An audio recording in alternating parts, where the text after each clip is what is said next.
What's up guys, this is Cher talking, welcome back to my channel. On today's video, I will be doing a preview of the Romancing Festival Hilda banner that brings 3 characters with very different utility, and we already have the information on them.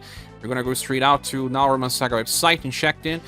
Hilda is a tank that could be also a damage dealer. You can see that she has 100% endurance on JP and 103% will. But on global, she was buffed, now having 110% for bolts. Now buffs were made to her dexterity. Well, her agility is 90% and none of the other status matter too much, to be honest. She has a cheap skill with A power, 2BP for just A, and then 25 OD God, which is actually pretty nice. Her skill number 2 is kind of part of her main gameplay design. You have to sacrifice 1 turn, that is also fast, and support 5 BP for damage block that will last for that turn. And she will also cover allies when they are attacked 35% of the time. She also grants herself Chase with Moulin Rouge Plus every time she's attacking with double S power and 55 mod. She also gets 19 overdrive with this Chase alone. She also has a triple S attack with 59 mod that has Pierce and Slash and recovers her HP by probably around 1.2 thousand. Also granting herself this Guard Up Large that decreases damage taken by 35%. Guard Up Large is not stacked with other sources of Guard Up, but, well, it will decrease damage taken to herself. Cover will work for both physical and magical types of attacks, but it's kind of off a node mechanic that it's not so useful anymore, in my opinion. As for her passives, she taunts enemies on start of turn. That has medium effect, lasts for 4 turns, so it will stack. Also gives defense boost to all surviving allies, decreasing damage taken for at least 20% for that particular turn only. She starts the fight with 11 BP as well. And when attacked, she buffs all status of all surviving allies by 5%. There's something extra as well. In global now, she will also give defense boost, decreasing damage taken by 15% every time she's attacked, but just for that turn. You could say that you could stack many status buffs, but 5% is something that we saw before with Victor, and it was not very popular. They also changed it so that she has now 100% damage increase instead of just 30. That means 20% hit ups up to turn 5 where we get 100%. She also has 2BP as extra for 5 per turn. She reduces damage taken at all times by 30% and has 25% chance to evade. That's useful because of that chance to cover. So a guaranteed chase attack, taunts, can cover, and buffs all status and also defensive boosts when attacked. It is something that works, but I don't think that is good enough to use the character because our counter attackers are just so good right now, like Julian and Human Mayo, and even I believe Arpe can give more effects. He will also give Guard Up for 3 turns instead of Hilda just protecting herself. I don't know if this is so useful, especially because that 5% status buff is not much, and that defense boost is just for that particular turn, and it will depend on number of the enemy attacks to matter. Huda is a character that has a strange design. I don't think it's useful enough, and I think it's more of a double S plus style and something that you can easily skip. Moving on to the next character, we will have Vassault. Oh well, Vasat is an interesting character somehow. He has his AoE attack with E power and just 1 BP, it's almost free. And the second skill is his main gameplay. It's a 10 BP skill that attacks 3 times with D power. That's like 4S power attack, yes, AoE, and in global it's also blunt. He will easily farm any stage with enemies weak to either blunt or cold.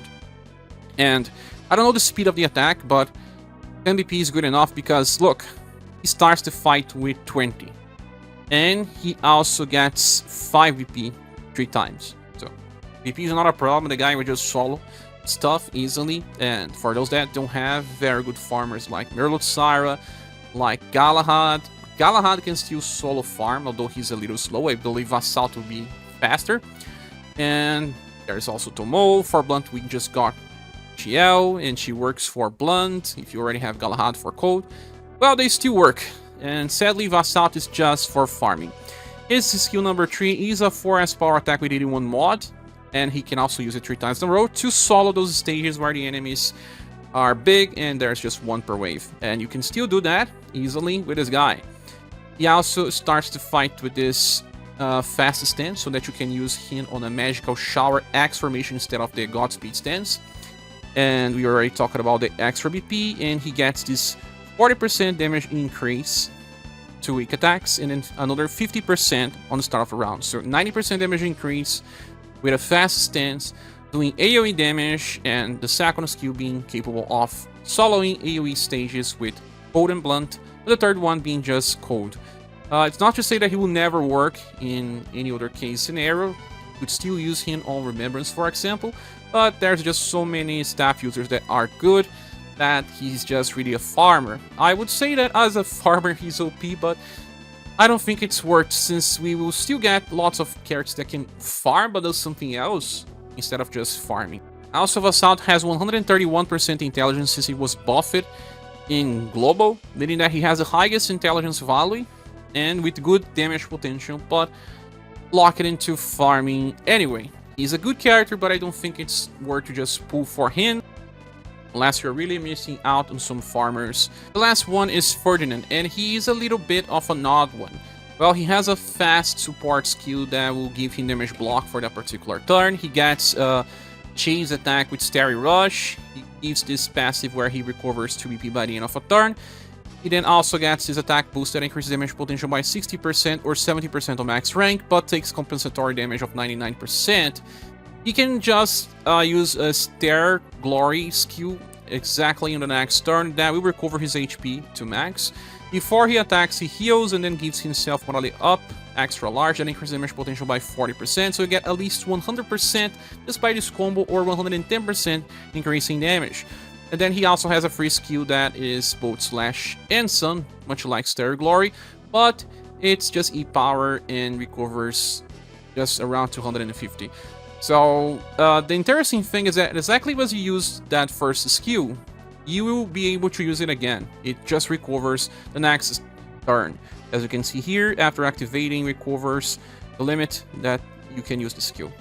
And you cannot recover more than one. So you could theoretically just keep using this if you wanted to stack some damage increase and then use the skill. But even then, he would just be someone that would block damage. But if the enemy attacks multiple targets, what are you really doing? Well, he doesn't counter. But as for passives, he gets this damage block for one time, so only one hit. In Global, he also gets this 30% damage reduction because he doesn't have any on JP. It was terrible. He also grants himself this guarantee follow-up with Starry Rush. So you always chase with a skill that has 2 to 4 hits. That's the same one that you get when you use skill 1, so you will actually be able to attack and follow up twice. It does increase damage because of that morale up already affecting Starry Rush, but still, I don't think that's good since you are wasting time to skill 1 instead of just doing damage. Is that enough to make double volley? I don't think so, but it's not that bad. It's just that power creep hits and many of the damage dealers will also get support, and this guy is just trying to have damage block. He then has this 30% damage increase and 25% chance to evade. He also gets this Heat Up. He gets 30% damage increase every turn for a total of 150%. So by turn 5, he has 180% damage increase, and then you can align that with another 110% from skill 1 and that morale up. And he has the cycle of keeping this up forever. But, well, because his skill number 3 is high cost and he doesn't get enough VP to use it every turn, I don't think it's useful enough to say that Ferdinand is someone you should be pulling for.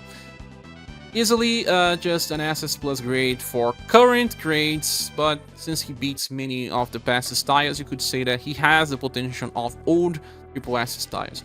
Just someone that is easy to replace and has no future in the game.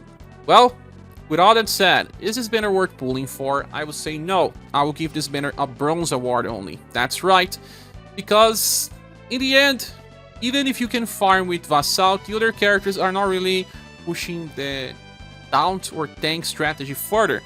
And we have 2 characters with similar design of damage block with okay damage, and if Vassault helps you out, okay, but it's not enough. We just have Matriarch's banner, and her banner is much better, and I said that It's a good award banner, where if you have enough gems, pull there. If you like these characters, it's okay, but they won't live in the meta.